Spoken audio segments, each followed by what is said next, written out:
So now, how significant are these tensions between the message from the RBA and the government on inflation as we move to this whole circle of cost of living? Well, the RBA has asserted its authority, Tim, and it's in the driver's seat. Jim Chalmers, supported by his mentor Wayne Swan, tried to intimidate the Reserve Bank a couple of weeks ago.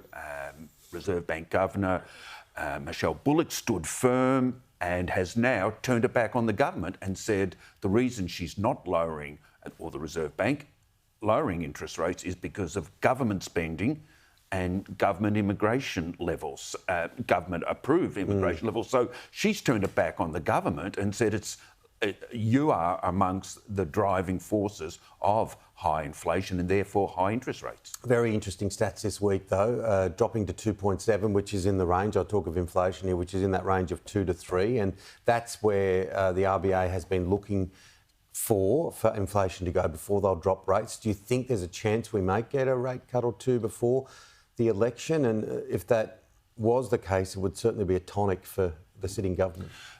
Possibly there'll be an election, a pre-election interest rate cut, Tim, because inflation is coming down slowly, but that 2.7% is what you call the headline inflation rate.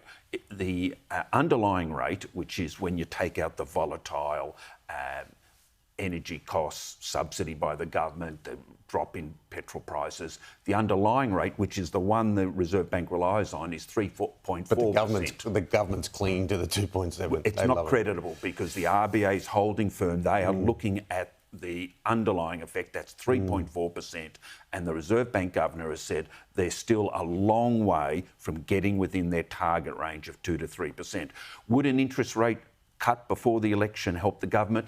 I think the government's at a point of no return in regard to minority government. It might help them cement minority government, but it's going to take a lot more than one interest rate cut, which won't get it below 4% interest rates anyway, to get the government into a majority position. We've got a vice presidential debate coming up. We've got JD Vance over here. He's not yet 40. He's quite topical. He's made plenty of headlines. We've got this avuncular footy coach over here and Tim Waltz coming together. But what's its significance and will it have an impact?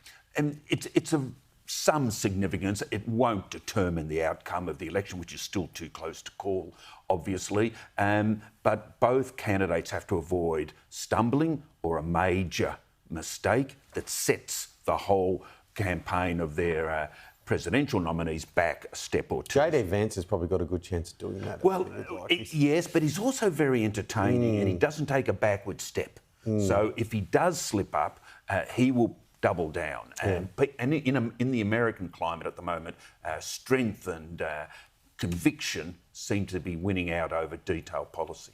And many of our viewers are horrified by what they're watching in the Middle East and have for the past couple of years. Again, the focus of so much attention at the UN and worldwide. What options are there to calm things down? None. Sad, isn't it? Oh, tragic. But Israel is striking Hezbollah, southern Lebanon, to defend itself. So, no, there's probably only 3 countries that can influence Israel, Tim: the United States, Saudi Arabia, United Arab Emirates. They'll take advice from friendly European countries and around the world. The tragedy is the innocent people that could get caught up in between, isn't it? That's always that is war. All of us would want it to come to an end, but Israel is in an existential stage. There's been a shift, Tim, in Israel over the last 3 to 4 weeks where the general populace now believes war is necessary and or inevitable. You're not seeing any peaceniks take to the streets as you were over Hamas in Gaza. So I'm afraid Israel is united behind the need for war. It's going to be, well, it's not going anywhere, so it's going to be a big news cycle through the course of the next year, I would suggest. Peter, good to see you. Thanks, Tim.